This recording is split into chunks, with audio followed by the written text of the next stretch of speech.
تو بڑی پتہ ماری کا کام ہے اپنی نظروں کی حفاظت کرنا. لیکن جو کر لے گا اللہ تعالیٰ کی طرف سے اس کو نقد انعام یہ ملے گا ابدل تو وہ ایمان، کہ میں اس کو ایسا ایمان عطا فرماؤں گا، ایسے ایمان سے سرفراز کروں گا کہ وہ بندہ خود اس ایمان کی حلاوت اور چاشنی کو اپنے سینے میں محسوس کرے گا. ایمان کی حلاوت کیا چیز ہے ہم نے اور آپ نے چکی نہیں. جس دن ہم چک لیں گے دنیا کی ساری مٹھاس اور ذائقہ اور مٹھائیوں کا ہم ذائقہ چکنا چھوڑ دیں گے. روزے کا دوسرا ادب کہ روزہ اختیار جب بندہ کرے تو اپنی زبان کی حفاظت کا اہتمام کرے. زبان کو یوں ہی قینچی کی طرح چرچراتا ہوا نہ چھوڑ دے تو بس اپنے سحری کی سحری کر کے آئے، نماز ادا کیے اور باہر ٹیبل پر بیٹھ کر تیری میری ایران توران ہانکنا، اس کی لگائی بجائی، ہاں بھائی اس نے کیا کہا تھا رات میں، اچھا یہ معاملہ ہوا تھا کیا، وہ تو ایسا اور اس کا گھرانہ تو ایسا، یہ سارے معاملات. تو اپنی زبان کو بیجا فضول سے، لغویات سے، بکواس قسم کی باتوں سے، فحش قسم کی گندی قسم کی باتوں سے اپنی زبان کو قابو کے اندر رکھیں. زبان پر آپ کا کنٹرول ہے تو آپ کی زبان کا بھی روزہ ادا ہو رہا ہے. روزہ صرف پیٹ کا ہے کیا آپ کے؟ روزہ صرف نہ کھانے پینے کا ہے؟ زبان کا بھی روزہ ہے نا. زبان کو اپنے آپ کے کنٹرول کے اندر رکھنا پڑے گا. ہر قسم کی فحش اور گندی بات سے زبان کو محفوظ رکھنا پڑے گا. خاص طور سے جو گناہ کبیرہ ہے، جھوٹ اور غیبت، ان دو بڑے بڑے گناہوں سے خاص طور سے اپنی زبان کو محفوظ رکھنا ہے. حضور نے فرمایا الصوم جنۃ، یہ جو آپ نے روزہ اختیار کیا ہوا ہے یہ روزے دار کے لیے ایک ڈھال ہے. ڈھال آپ نے دیکھا اردو ڈرامے کے اندر اور پچھلی جنگوں کے اندر جب جنگیں ہوا کرتی تھی دشمن سے تو لوگ کیا کرتے تھے، ایک ہاتھ میں تلوار ہوا کرتی تھی اور دوسرے ہاتھ کے اندر ڈھال ہوا کرتی تھی تاکہ دشمن کا جب وار ہو تو اس پر وہ سہے اور بدن پر وار نہ پڑنے پائے. تو حضور نے فرمایا کہ شیطان کے وار سے بچاؤ کے لیے روزہ ڈھال ہے. روزے دار اس سے پروٹیکشن حاصل کرتا ہے. ایک یہ مطلب، اور دوسرا یہ کہ کل قیامت کے دن جب روزہ لے کر بندہ حاضر ہوگا روزے دار تو اللہ تعالیٰ اس روزے کے صدقے طفیل جہنم سے اس کی حفاظت فرمائے گا. دونوں مطلب ہے اس کے، یہ چھوٹا مطلب ہے دنیا والا اور جہنم سے حفاظت سب سے بڑا مطلب ہے. حضور نے فرمایا الصوم جنۃ، روزے دار کے حق میں روزہ کیا ہے جی؟ ڈھال ہے. ڈھال مضبوط ڈھال، ما لم یخرقھا، جب تک کہ روزے دار خود اس ڈھال کو پھاڑ نہ ڈالے اور خراب نہ کر ڈالے. صحابہ کرام نے پوچھا اور بما یخرقھا، یا رسول اللہ یہ جو روزہ ہے اس کو آپ نے ڈھال کہا ہے، یہ روزہ کیسے پھٹتا ہے، یہ ڈھال کیسے ٹوٹتی ہے؟ حضور نے فرمایا بکذب او غیبت، دو چیزوں سے یہ ڈھال ٹوٹ جاتی ہے، پھٹ جاتی ہے، اس کا ستیاناش ہو جاتا ہے. ایک تو جھوٹ بولنے سے اور دوسرا غیبت کرنے سے. اب ہم اپنے گریبان کے اندر جھانک کر دیکھیں، سحری سے لے کر ابھی تک اور اب سے لے کر 13واں روزہ آج چالو ہے اور بقیہ رمضان کے ایام باقی ہے. اب ہم دیکھیں، اپنا جائزہ لیں کہ روزہ ہمارا زبان کی حفاظت کے ساتھ میں گزرتا ہے یا صرف روزہ برائے نام روزہ ہے. اگر معاملہ ہے تال کے اندر کالا ہے تو زبان کی حفاظت کی، نگاہوں کی حفاظت کی سخت ترین ضرورت ہے تاکہ ہمارے روزے ہمارے لیے ڈھال کا کام دے اور کہیں ہمارے روزے ہمارے کرتوتوں کی وجہ سے پھٹ نہ جائے. ایک روایت کے اندر حضرت ابو ہریرہ فرماتے ہیں انما الصوم جنۃ، روزہ بے شک مضبوط ترین ڈھال ہے. فاذا كان احدكم صائما، لہذا جب بھی تم میں سے کوئی روزے کی حالت میں ہو، روزے سے ہو، فلا يرفث ولا يجهل، تو اپنی زبان سے کوئی فحش بات نہ نکالے، گالی گلوچ نہ کرے، تو تکار تو تڑاک پر اتر نہ آئے اور کوئی بھی گندی ایسی ویسی حرکت نہ کرے. وَإِنِ امْرُؤٌ قَاتَلَهُ، خود تو کرنا دور کی بات ہے، اگر کوئی جاہل سٹیایا ہوا قسم کا انسان تم پر حاوی ہو جائے اور تمہارے سینے پر چڑھ کر تم کو گالی گلوچ کرنے لگے، برا بھلا کہنے لگے، او شاتمہ، یا تم کو گالی گلوچ کا تمہارے ساتھ معاملہ کرے، فلیقل، تو تم اس سے کہو کہ بھائی میں تیرے منہ نہیں لگتا، اللہ کے واسطے مجھے معاف کر، انی امرؤ صائم، میں روزے سے ہوں، میں روزے کی حالت میں تیرے منہ نہیں لگتا. جو مسلمان رمضان کے معاملات کے اندر خامخواہ چھوٹی چھوٹی باتوں کا پتنگڑ بنا کر جھگڑے بڑھاوا دیتے ہیں، محلوں کے اندر پوری ہاہاکار مچ جاتی ہے چھوٹی چھوٹی باتوں کی وجہ سے، وہ یہ دیکھے کہ یہ اتنی منحوس چیز ہے کہ جھگڑے کی نوست کی وجہ سے اللہ تعالیٰ نے شب قدر کی تعین اٹھا لیا. شب قدر پہلے فکس تھی، 21ویں رات میں آنے والی ہے، تو 21ویں رات کے اندر، 27 رات کے اندر تو 27,000 مہینوں سے زیادہ افضل ترین جو رات ہے وہ کیا تھی؟ فکس تھی بالکل. لیکن جب دیکھا کہ جھگڑا ہو رہا ہے تو اللہ تعالیٰ نے اس جھگڑے کی نوست سے شب قدر کی تعین اٹھا لیا. اب تلاش کرتے رہو تاخراتوں کے اندر پورے رمضان کے اندر. کائے کی وجہ سے؟ ہم نے خود اپنے پیروں پر کلاڑی ماری. تو وہ صرف اس وقت کا معاملہ نہیں تھا، آج بھی مسلمان ہیں. آپ اپنی گریبان کے اندر جھانک کر دیکھو، جھگڑے نہیں ہوتے ہمارے معاشرے کے اندر. حضور نے فرمایا جھگڑنا تو دور کی بات ہے، تم کہو کہ بھائی میں تیرے منہ نہیں لگتا، مجھ سے جھگڑا کرنا چھوڑ دے، میں روزے کی حالت میں ہوں.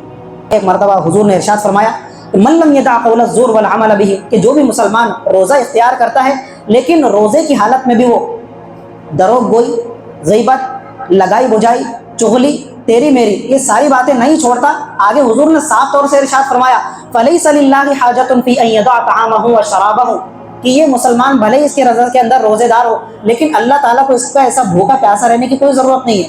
تو اپنی نظر کے اندر بھوکا اور پیاسا ہے اور روزے دار ہے، محلے والوں کی نظر کے اندر، تیرے گھرانے والوں کی نظر کے اندر تو روزے سے ہے، لیکن اللہ کی فہرست کے اندر تیرا روزے دار ہونا اور نہ روزے دار ہونا دونوں برابر ہے. روزے کا مقصد کیا تھا؟ مقصد تو تجھے معلوم ہے، لیکن تو اس پر عمل درآمد کیوں نہیں کرتا میرے بھائی؟ اگر عمل درآمد کرتا تو اللہ کی فہرست کے اندر بھی تو روزے دار شمار ہوتا. لیکن اب جو تو نے یہ کرتوت کیا ہے کہ روزے کی حالت کے اندر ہو کر بھی تیری زبان پر تیری قابو اور کنٹرول نہیں ہے، لگائی بجائی کرتا ہے، تو پھر اللہ تعالیٰ کو ایسے بھوکا پیاسا رہنے کی کوئی ضرورت نہیں ہے. ایک موقع پر حضور کے زمانے کے اندر دو خواتین نے، دو مستورات اور لیڈیز نے روزہ اختیار کیا. جب تھوڑا دن گزرا، غالباً عصر کا وقت تھا، تو لوگ حضور کی بارگاہ کے اندر حاضر ہوا، کہنے لگے یا رسول اللہ، ہمارے محلے کے اندر دو خواتین لیڈیز ہیں، انہوں نے روزہ اختیار کیا، روزہ رکھا، لیکن آپ سے ہم کیا کہیں، کیا بیان کریں، ان کو روزہ ایسا لگا، ایسا محسوس ہوا کہ وہ مرنے کی کگار پر آ گئی. اتنا روزہ ان کو لگ گیا، ان کی بہت حالت خراب ہو گئی، اتنی کرٹیکل حالت ہو گئی ان کی کہ ایسا سمجھو کہ ابھی ان کا دم نکل جائے گا، دم توڑ دے گی. تو حضور نے فرمایا تم کچھ مت کرو، یہ دو پیالے لے کر جاؤ. دو پیالے ان کے حوالے کیے گئے اور ان خواتین لیڈیز سے کہنا کہ ان کے اندر وامٹنگ کرے، قے کرے، الٹی کر کے بتاؤ ذرا. وہ خواتین کے پاس جب پیالے لے کر حاضر ہوئے تو خواتین نے حضور کے فرمان کے مطابق اس پر عمل درآمد کرتے ہوئے حلق کے اندر انگلی ڈالی اور قے کی. تو لوگوں نے یہ تعجب خیز منظر دیکھا. اتنا دن گزرنے کے بعد سحری کے اندر جو کچھ بھی کھایا تھا وہ کھایا تھا، اب وہ کھانا نکلنا چاہیے تھا، وہ تو کھانا پورا ہضم ہو جاتا ہے اور فضلے کی شکل میں باہر نکل جاتا ہے، تو کھانا رہتا نہیں، انسان کا پورا معدہ خالی ہو جاتا ہے. لوگوں نے دیکھا کہ جب انہوں نے وامٹنگ کی، قے کا معاملہ کیا پیالوں کے اندر، تو ایک خاتون کے پیالے کے اندر آدھا تازہ گوشت کے ٹکڑے اور آدھا خون، پورا پیالہ لبریز ہو گیا. دوسری خاتون سے وامٹنگ کرنے کے لیے کہا گیا، اس نے نظر بچا کر وامٹنگ کی اور قے کے اندر پورا تازہ گوشت اس کے نمودار ہوا اور پیالہ بھر گیا. لوگوں نے کہا یا رسول اللہ کتنی تعجب کی بات ہے، پورا دن گزر گیا، گوشت کے تازہ ٹکڑے، یہ تو روزے سے ایسا لگا کہ انہوں نے ابھی تازہ ناشتہ کر کے عصر سے پہلے. حضور نے اس کے بعد میں ارشاد فرمایا معاملہ یہ ہے مسلمانوں، انہوں نے جو روزہ اختیار کیا تھا تو انہوں نے سحری تو اس حلال مال سے کی تھی جو اللہ تعالیٰ نے ان کے لیے حلال کیا ہے، لیکن انہوں نے روزہ افطاری ایسی چیز سے کی، حالانکہ افطار کا وقت نہیں ہوا تھا، انہوں نے روزے کو توڑ دیا ایک ایسی چیز سے کہ جو اللہ تعالیٰ نے ان کے لیے حرام قرار دیا تھا. یا رسول اللہ ان کا معاملہ کیا تھا؟ کہنے لگے فَحَدَتْ إِحْدَاهُمَا، ان میں سے ایک دوسرے کے پاس آ کر بیٹھی اور جو صبح سے آ کر بیٹھی وَجَعَلَتَا يَغْتَابَانِ النَّاسِ، اس وقت سے لے کر یہ کنٹینیوٹی کے ساتھ جب تک یہ بیٹھی آپس کے اندر لوگوں کی غیبتیں کر رہی تھی. اب آپ دیکھو کہ جو لوگ غیبت کرتے ہیں، لگائی بجائی کرتے ہیں، مسجد کے کونوں خدروں کے اندر بیٹھ کر ادھر ادھر کی باتیں کرتے ہیں، روزہ بہت ہارڈ جاتا ہے ایسے لوگوں کو. اس کے بالمقابل جو لوگ ذکر، تسبیح، تلاوت کے اندر مصروف رہتے ہیں، روزہ بالکل نارمل جاتا ہے، ان کو روزہ محسوس نہیں ہوتا. حضور نے فرمایا کہ جو لوگ ان کو روزہ ہارڈ جا رہا تھا، ان کی کیفیت یہ ہو گئی تھی کہ مرنے کے قریب ہو گئی. یہ کیا معاملہ تھا کہ انہوں نے حرام ماں کا معاملہ اختیار کر کے اپنے روزے کو پوری طرح سے ہاڑ کر رکھ دیا ہے، اس کا ستیاناش کر دیا ہے. فَهَذَا مَا أَكَلَتَا مِنْ لُحُومِهِمْ، اور اللہ تعالیٰ نے غیبت کو کس چیز سے تشبیہ دی قرآن کے اندر؟ اپنے مردار بھائی کا گوشت کھانے سے. حالانکہ انہوں نے گوشت نہیں کھایا تھا، اگر گوشت کھایا بھی تو گوشت کے تازہ ٹکڑے کیسے؟ حضور نے فرمایا کہ جو گوشت کے تازہ ٹکڑے نکلے ہیں یہ تم نے محلے کے سماج سوسائٹی کے لوگوں کی جو غیبت کی ہے، یہ وہ گوشت ہے جو تم نے ان کا مردار ہونے کی حالت میں گوشت کھایا ہے غیبت کی صورت کے اندر، یہ اس کا خمیازہ ہے جو تم کو بھگتنا پڑا ہے. تو یہ ساری احادیث کانوں کی لذت کے لیے اور ممبر سے بس واہوائی کے لیے بیان نہیں کی جاتی. میرے بھائی آپ بھی روزے کی حالت میں، رمضان کا 13واں روزہ ہم نے بھی اختیار کیا ہے، ان احادیث کو سن کر اس پر عمل درآمد کرنا مقصد ہے کہ ہم غیبت کا معاملہ، غیبت اور چغلی کا معاملہ اختیار نہ کریں. روزے کا تیسرا ادب یہ ہے کہ مسلمان روزے کی حالت میں اپنے کانوں کی حفاظت کا اہتمام کرے، اس لیے کہ جس چیز کا زبان سے کہنا گناہ ہے اس چیز کا اپنے کانوں سے سننا بھی گناہ ہے. غیبت کا کرنا گناہ کبیرہ، بہت بڑا حرام جرم ہے. اگر آپ میرے سامنے غیبت کر رہے ہیں، مجھے چاہیے کہ میں اس مجلس سے اٹھ کر چلے جاؤں، غیبت نہ سنوں. جس طرح یہ سامنے والا غیبت کر رہا ہے، اس کا غیبت کرنا حرام ہے. محفل میں بیٹھے ہوئے شخص کا غیبت کو سماعت کرنا، اس سے لذت لینا، یہ بھی کیا ہے؟ حرام ہے. روایتوں کے اندر آتا ہے المغتاب والمستمع شریکان فی الاثم، کہ غیبت کرنے والا اور غیبت سننے والا دونوں بھی شریک گناہ کے اندر برابر کے شریک ہے. یہ بھی برابر کا شریک ہے اور اس کو بھی برابر کا گناہ مل رہا ہے، کرنے والے کو بھی اور سننے والے کو بھی. اسی طرح مسلمان یہ کرتے ہیں کہ روزے کی حالت میں وقت گزاری کے لیے، ٹائم پاس کے لیے کانوں کے اندر لگائے ایئر فون اور لگائے پاکستانی ڈرامہ، اس کے پیچھے لگنے والی بیک گراؤنڈ میوزک اور سن رہے میوزک. اسی طرح اور جو موسیقی وغیرہ ہوتی ہے، موسیقی تو مسلمانوں کے لیے حرام ہے نا، روزے کی حالت میں آپ کے لیے کہاں سے جائز ہو گئی؟ تو جس چیز کا کہنا زبان سے حرام ہے، اس گانے کا اپنے کانوں سے سننا بھی کیا ہے؟ حرام ہے. وقت گزاری کے لیے آپ کے پاس میں تلاوت قرآن سننے کے لیے وقت نہیں ہے. آپ کو چاہیے تھا کہ آپ نے جب ویب سائٹ کی وزٹ کی ہے تو اس پر ہزاروں ویڈیوز آپ کو ملیں گی جو تلاوت قرآن سے لبریز ہے. آپ ائمہ حرام کی، دیگر ائمہ کرام کی آپ تلاوت قرآن سنیے، ثواب کا ثواب، اور آپ کا روزہ بھی نارمل گزر رہا ہے. یہ کہ آپ نے کیا کہ آپ نے موسیقی لگائی کانوں کی نماز سماعت کے لیے وقت گزاری کے لیے آپ نے ایئر فون کان کے اندر لگایا اور خواہ اپنے روزے کو پھاڑ کر رکھ دیا، اللہ کی ناراضگی کا سبب بن رہے ہیں روزے کی حالت میں فرض پورا کر رہے لیکن حرام کاری کا بھی ارتکاب کر رہے ہیں۔ روزے کا تیسرا ادب اپنے کانوں کی حفاظت کا اہتمام کریں۔ چوتھی چیز یہ کہ ان تمام اعضاء کے ساتھ تمام جتنے باڈی پارٹس ہیں باقی اعضاء بدن ان کی بھی حفاظت اور نگہداشت کا اہتمام کریں۔ مثلا ہاتھوں سے جس چیز کا چھونا ناجائز ہے اپنے ہاتھوں کو اس کو چھونے سے بچائیں، جن چیزوں کی طرف چل کر جانا حرام ہے اپنے پیروں کو ان چیزوں کی طرف لے جانے سے بچائیں۔ اسی طرح منہ اور پیٹ ہم ان کا استعمال کرتے ہیں سحری افطار اور کھانے کے لیے، تو ان چیزوں کو بھی افطاری اور سحری کے اندر مشکوک، حرام لقمہ تو بہت بڑی بات ہے، مشکوک اور جو مشتبہ لقمہ ہے اس سے بھی اپنے آپ کو بچائیں۔ مسلمان عام طور پر یہ کرتے ہیں کہ سحری تو اپنے خود کے مال سے کرتے ہیں، واقعتاً آپ کا مال حلال مال ہے، لیکن افطاری کے اندر کہیں نہ کچھ معاملہ آ جاتا ہے، احتیاط کرنا چاہیے۔ میں یہ دعوت نہیں دے رہا کہ آپ دوسروں کے مالوں پر بدگمانی کریں، ان کی نیتوں پر حملہ کریں، اور جو کچھ بھی ایک کھجور بیچارہ اپنے حلال مال سے بھی لا کر دے رہا تو آپ پوری جانچ پڑتال کر رہے اور پوری ہندی کی چندی کر رہے کہ بھائی کہاں سے کمایا، کہاں سے لایا، کہاں سے خریدا، بتا تو میں اس سے روزہ افطار کروں گا، یہ بھی نہیں ہے۔ لیکن جہاں آپ کو معلوم ہے اچھی خاصی یعنی آپ کی سینس کام کر رہی ہے کہ یہ مال حرام کی آئی ہوئی چیز ہے تو مشتبہ لقمے سے بھی اپنے آپ کو بچائے۔ حضرت سعد بن ابی وقاص رضی اللہ تعالیٰ نے 10 بڑے صحابہ کے اندر ایک ہی محفل کے اندر اور ایک ہی میٹنگ کے اندر حضور نے 10 صحابہ کرام کو جنت کی بشارت سنائی تھی، اس میں سے ایک حضرت سعد ہے۔ اتنی عظیم اور جلیل قدر ہستی سے حضور نے مخاطب ہو کر فرمایا، سعد ایک بات کا دھیان رکھنا، اطب مطحمہ کا، زندگی بھر اپنے پیٹ کے اندر حرام لقمہ جانے سے اپنے آپ کو بچانا۔ یا رسول اللہ کیا ہوگا؟ تکن مستجاب الدعوہ، اس کا نقد فائدہ یہ ہوگا کہ دنیا کے اندر تم مستجاب الدعوات کے درجے پر فائز ہو جاؤ گے۔ مستجاب الدعوات کوئی معمولی درجہ ہے؟ مستجاب الدعوات کا مطلب ہوتا ہے یوں آپ نے ہاتھ اٹھایا اور اللہ تعالیٰ نے دعا کے آسمان پر پہنچنے سے پہلے آپ کی دعا کو قبول کر لیا۔ تو مستجاب الدعوات اگر کسی شخص کو بننا ہے تو وہ مال حرام سے اپنے آپ کو بچائے، حلال لقمے کا اہتمام کرے۔ آگے حضور نے اللہ پاک کی قسم اٹھا کر ارشاد فرمایا، والذی نفسی بیدہ، جس کے قبضے میں محمد عربی کی جان ہے، میں اس ذات کی قسم اٹھا کر کہتا ہوں، وَإِنَّ الرَّجُلَ لَيَقْذِفُ اللُّقْمَةَ الْحَرَامَ فِي جَوْفِهِ، کہ جب بھی کوئی بندہ مومن، بندہ مسلم حرام کا صرف ایک لقمہ اپنے پیٹ کے اندر ڈالتا ہے، اس کی نحوست یہ ہوتی ہے ما یتقبل منہ عمل 40 یوما، کہ اللہ تعالیٰ اس حرام لقمے کی نحوست کی وجہ سے 40 دن تک اس کا کوئی عمل قبول نہیں کرتے۔ آپ نے روزہ اختیار کیا ہوا ہے، آپ 20 رکعت کی تراویح یہاں پر پڑھ رہے ہیں گرمی کے اندر، تو میرے بھائی حرام لقمہ آپ کے پیٹ کے اندر جا رہا ہے، اور روزانہ سحر افطار کے اندر اگر جا رہے ہیں مشتبہ لقمہ، تو آپ اپنی عبادتوں کی خیر منائیے، پھر کہ کیا معاملات ہونے والے۔ پانچویں چیز کہ حلال کھانے میں بھی اگر انسان کھا رہا ہے حلال، مشتبہ چیز سے بچنا ہے، حرام چیز سے تو پوری طرح بچنا ہے۔ اب حلال جو اختیار کر رہے ہیں تو وہ بھی بالکل میانہ روی کے ساتھ میں، اعتدال کے ساتھ میں۔ روزے کا مقصد کیا ہے؟ اپنے جذبات پر کنٹرول کرنا، اپنی شہوتوں کو قابو کے اندر رکھنا۔ اب انسان سحری کے اندر یہ سوچتا ہے کہ یار پورا دن کیا رہنا ہے، بھوکا رہنا ہے، افطار کو تو ابھی 13 گھنٹے باقی ہے، پورا کا پورا کوٹا بھی فل کر لو تاکہ بھوک اور پیاس کا احساس نہ ہو۔ چلو جی کوٹا فل ہو گیا آپ کا، حالانکہ وہ فل تو کچھ رہتا ہی نہیں، آدھے 1 گھنٹے کے اندر 2-3 گھنٹے کے اندر 9 بجے تک پورا پانی باہر نکل جاتا پیشاب کے راستے سے، جو کچھ بھی انرجی حاصل ہونا وہ اللہ اس کے جسم کا حصہ بنا دیتا، اور جو فضلات کی شکل میں باہر نکلنا مقدر وہ باہر نکل جاتا، معدہ تو خالی ہو جاتا چند گھنٹوں کے اندر۔ بزرگان دین کہتے ہیں کہ یہ احتیاط کرے کہ سحری کے اندر جو ہے اپنا کوٹا اتنا فل نہ کرے کہ شہوتوں پر کنٹرول قابو پانا جو مقصد ہے روزے کا وہ مقصد فوت ہو جائے۔ اسی طرح جب افطاری ہوتی ہے تو کہتے ہیں یار دن بھر سے بھوکے تھے، پہلے کیا بولے کہ دن بھر بھوکا رہنا تو کوٹا فل کر لیے، اور اب افطار میں بیٹھے تھے یار دن بھر سے بھوکے، اب پورا کڑسڑا افطاری کے اندر نکال لیے۔ تو طرح طرح کے جو کھانے رکھے ہوئے تھے دسترخوان پر، تو بہن کے سامنے کی پلیٹ آن دے ادھر، بھائی کے سامنے جو کھجور رکھی تھی ادھر آنے دے، یمنی کھجور ادھر آنے دو، پکوڑا سموسا بریانی ہر چیز تو ادھر آنے دو۔ تو یہ روزہ تھا یا میرے بھائی کیا ہے، رمضان چل رہا ہے یا پھر یہ کوئی کھانے کی محفل سجی ہوئی ہے؟ اس طرح کا معاملہ نہ ہو، بلکہ حلال کھانے میں بھی کیا رکھ کرے، اعتدال کا معاملہ کرے۔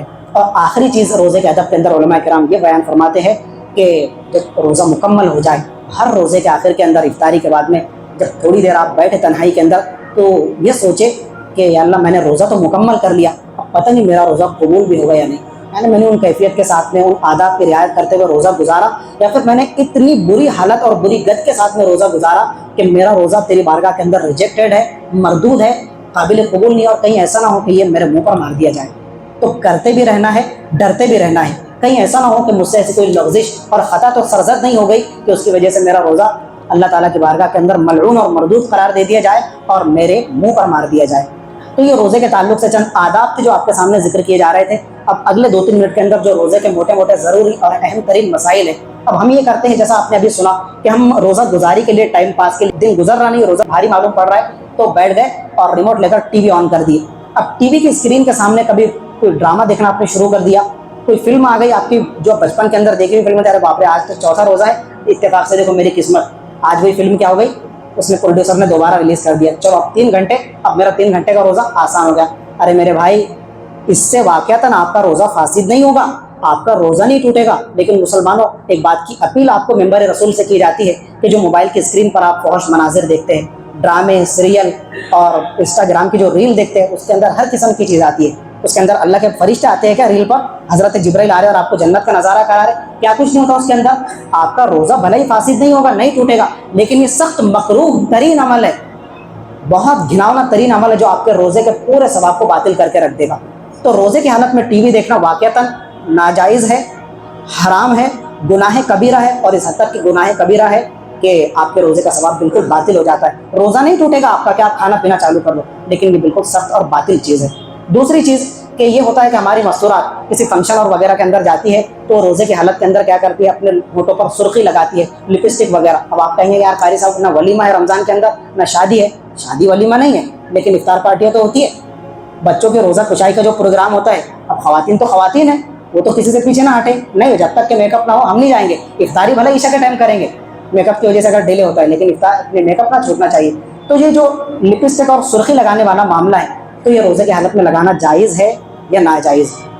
مسئلہ یہ ہے کہ اگر خواتین سرخی لگاتی ہے، لپسٹک لگاتی ہے ہونٹوں پر، ان کے لیے لگانا جائز ہے، لیکن اتنی ادھک ماترا میں نہ لگائے کہ اس کی پوری پرت بن جائے، اور جب آپ کی زبان اور ہونٹ وہاں پر ٹچ ہو تو اس کے اجزاء زبان کے ذریعے سے پیٹ کا حصہ بن جائے اور آپ کے اندر چلے جائے۔ آپ سمجھ رہے بات؟ اس کے اجزاء آپ کے پیٹ پہ نہ جانے پائے زبان کے ذریعے سے، اس حد تک لگانے کی اجازت ہے۔ باقی اگر آپ اتنی کثیر مقدار کے اندر لگاتے ہیں کہ وہ زبان کے ذریعے سے آپ کے پیٹ کا حصہ بن رہے ہیں، تو وہ آپ کے روزے کے مکروہ کرنے کا ضرور مقصد بن جائے گی۔ ایک تیسری چیز یہ ہے کہ روزے کے اندر ہم روزہ اختیار کرتے ہیں تو کبھی صبح کے وقت تھوڑا وقت گزرنے کے بعد میں وامٹنگ شروع ہو جاتی ہے، الٹی آتی ہے روزے کی حالت کے اندر۔ ہم نہیں کرتے، کوئی بھی بندے مومن ایسا نہیں کرتا، بدگمان نہیں ہونا چاہیے کسی کے بارے میں، یہ ہمارے قدرت اور اختیار سے باہر کی چیز ہے کہ وامٹنگ شروع ہو جاتی ہے روزے کی حالت میں۔ اگر الٹی آ جائے، کبھی تھوڑی مقدار کے اندر آتی ہے اور کبھی پورا کا پورا جتنا کھایا وہ سب باہر آ جاتا ہے الٹ کر، تو اس سے روزے پر کیا کوئی افیکٹ پڑے گا؟ اس سے روزہ فاسد ہوگا؟ تو مسئلہ یاد رکھیے کہ روزے کی حالت میں خود بخود وامٹنگ ہو جانے سے، قے ہو جانے سے، چاہے وہ منہ بھر کر قے کیوں نہ ہو، اس سے آپ کا روزے پر کوئی فرق نہیں پڑے گا، آپ کا روزہ فاسد نہیں ہوگا۔ البتہ ایک بندہ ہے کہ وہ ٹرائی کرتا ہے کہ چلو ٹرائی کر کے دیکھیں گے کھانا پورا ہضم ہو گیا کہ یا نہیں، ابھی تو ٹرائی کرنے کے چکر میں اس نے حلق کے نیچے انگلی ڈالا اور وامٹنگ کرنے کی کوشش کیا، اگر قلیل مقدار کے اندر تھوڑی ماترا میں الٹی آ رہی ہے تب تو اس کا روزہ فاسد نہیں ہوگا، لیکن اگر منہ بھر کر قے آ گئی، قصد و ارادے کے ساتھ میں اس نے وامٹنگ کی کوشش کیا، تو اپنے ارادے سے چونکہ اس نے یہ کام کیا تو اب اس کا روزہ بالکل بریک ہو جائے گا، روزہ فاسد ہو جائے گا، اور اس روزے کی بعد میں اس شخص کے ذمہ قضا کرنا لازم ہے۔ دو مسئلے ہیں، ایک تو خود بخود قے ہو جائے تھوڑی یا کثیر مقدار کے اندر، روزہ فاسد نہیں ہوگا۔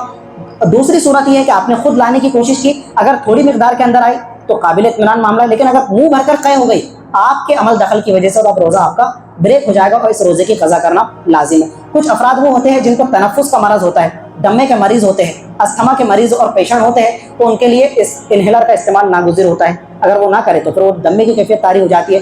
تو روزے دار کے لیے روزے کی حالت میں انہیلر کا استعمال کرنا جائز ہے یا روزے پر کوئی فرق پڑے گا؟ ماہرین کے مطابق یہ جو انہیلر ہے نا، اس کے اندر وینٹولن نامک ایک لکوڈ ہوتا ہے جو آپ کے سانس لینے اور کھینچنے کی وجہ سے اس کے اجزاء آپ کے بدن کا حصہ بن جاتے ہیں، وہ اندر چلے جاتے ہیں۔ اب یہ ایسا لکوڈ ہے کہ جب یہ اندر جائے گا تو علماء کرام کے فتوے کے مطابق آپ کا روزہ بریک ہو جائے گا۔